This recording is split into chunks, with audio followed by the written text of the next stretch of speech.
Hey guys, welcome back to my channel. My name is Frank Penalver. I originally wasn't going to do this video, but I got so much feedback from my 4-month update that I figured I would do a 6-month update. I think I'm a little past 6 months, but I'm just late getting to this video. Either way, I'll put a card above and a link below to my last video, my 4-month update, if you're interested in that. But if not, I'll give you a quick summary and answer some questions that I got in my last video. And after that, that's pretty much going to be the whole video. I'm going to try to keep this under 5 minutes because I feel like I've already said a lot. Okay, so just to recap, about halfway through last year, I realized that my hair was starting to thin and I wanted to start doing something as soon as possible before I lost all my hair. So I went to go see a hair specialist and he recommended Finasteride for me. The doctor let me know that Finasteride really just helps you keep whatever you have, and there's potential that some of the thin hairs that are on the top of your head may grow to be thicker, fuller hairs, giving you the appearance that your hair has regrown. Nothing's really going to regrow your hair outside of, maybe like a hair transplant from the back of your hair up here, but that's not really regrowing it. Anyways, the doctor said that prevention is key, so as soon as you start seeing the signs of thinning hair, go see a doctor and get on Finasteride as soon as possible, because that's the only thing that's going to help you keep whatever you have. If you go bald and try to bring your hair back, that's almost impossible. So I'm very, very happy that I went as soon as I could. Speaking of, I don't remember taking my Finasteride this morning, so let me go check. Okay, I just took it. It's really early in the morning. It's raining really hard. I don't know if you can hear it. And that woke me up this morning, so I'm a little discombobulated a little bit, so I forgot to take it early this morning, but no big deal. Anyways, before I get to your questions, I'm going to put some photos now of before and now, so over the last 6 months, so right when I started to now.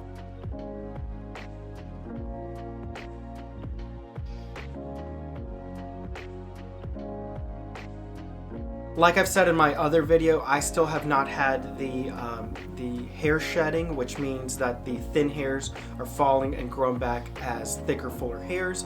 There's no guarantee that that will happen, but if it did, it would make my scalp look a lot fuller than it is.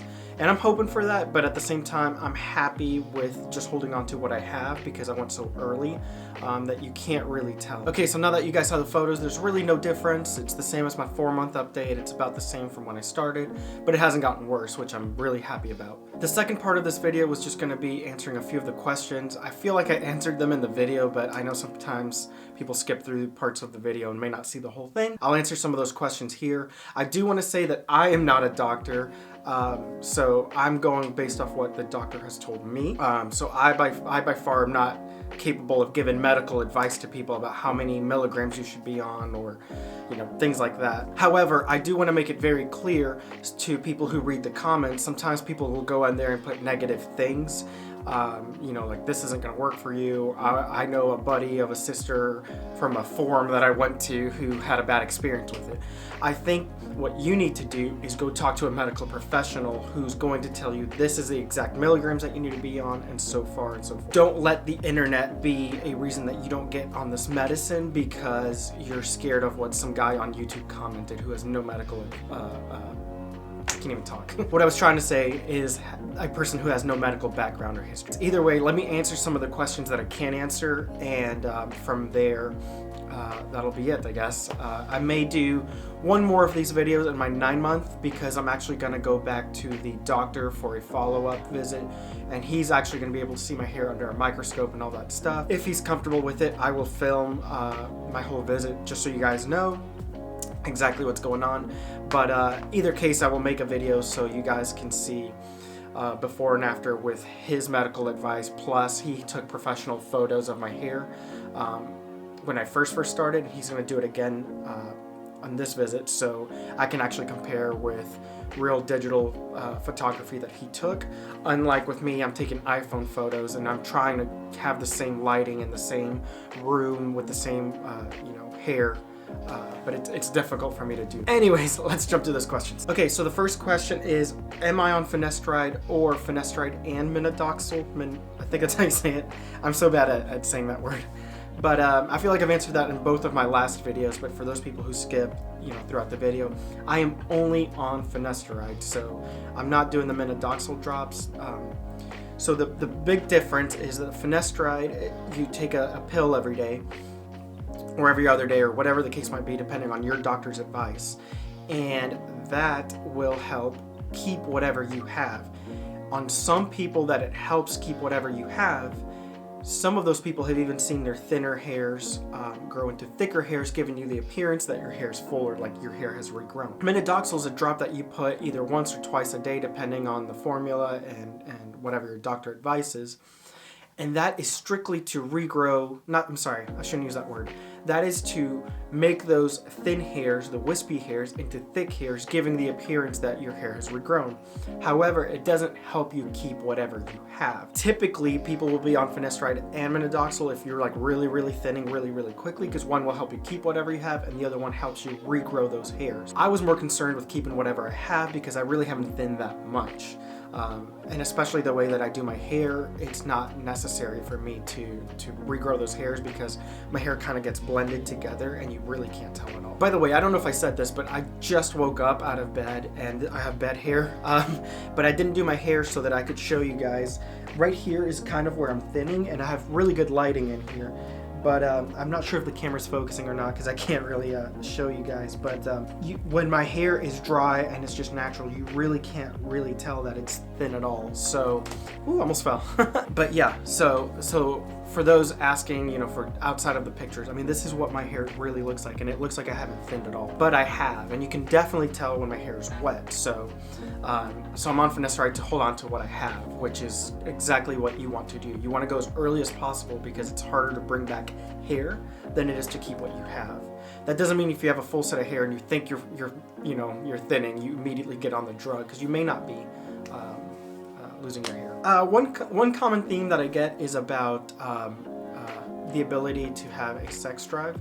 That is one of the common side effects that people suggest the most, that if you're on finasteride, you can't get up anymore as a man and you lose your sexual desire and drive. I'll be completely honest with you, that has not happened to me at all. I see that as a common thread, that people probably read that and immediately associate it to anybody taking that. And one of the studies that my doctor personally did here in Dallas, he surveyed his patients a few years back. He surveyed several hundred patients that he had, and I think out of like 294 had reported at some point having a lower sexual drive or the inability to get up. When he interviewed those 3 or 4 people individually, it turned out that they were having stress at work, or they were going through a divorce. There were other things, other factors that may have attributed to the fact that they were losing that sexual drive. So I think that goes to show that I think it can become a little bit more psychological and emotional than you think. And I'm sure that I believe in the fact that your mind can kind of decide things for you. So if you think I'm gonna have problems with that area if I'm on this drug, then you may end up having problems with that area because you're like kind of willing it upon yourself. My advice is talk to your medical professional, because if you are on the drug and that happens to you, there could be other contributing factors, but don't just go to a YouTube comment or a message board and read something and assume that that happens to everyone, or that the negative effects affect people and they're just not talking about it. I'm being completely open and honest about this. I have zero change before and after the drug. Another question that I get is the side effects.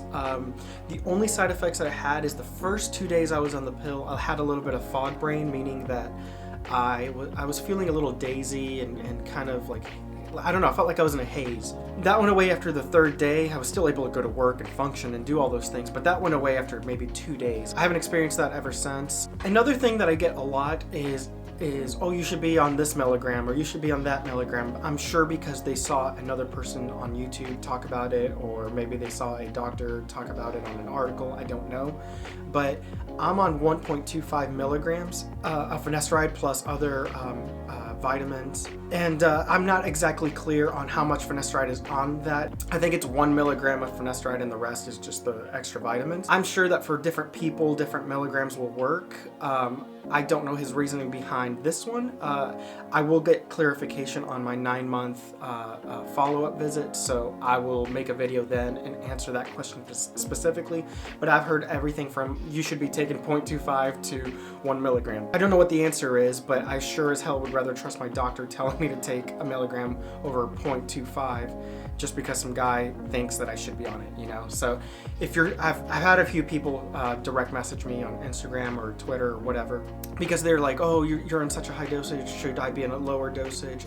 Again, I can't answer that because I'm not a doctor, but don't let that be a fear of why you don't get on the medicine. Like I always say, prevention is key, so the earlier you get into it, the better it's gonna be. All right, guys, in the interest of time, I'm probably gonna end the video here. Those are the major questions that I always get, or comments that I get on my YouTube channel. So I will leave you guys with that. I will probably have a lot more to say in the follow-up visit 3 months from now. I think it's in April. Just to be able to ask some questions and also see my results. If you have questions about my journey through this, or why I got into it, or any other questions, I've probably answered that in my previous video. I'll put links below so you guys can see those videos. Try not to, I know it's long, but try not to skip through it because I feel like I answer everything that I possibly could.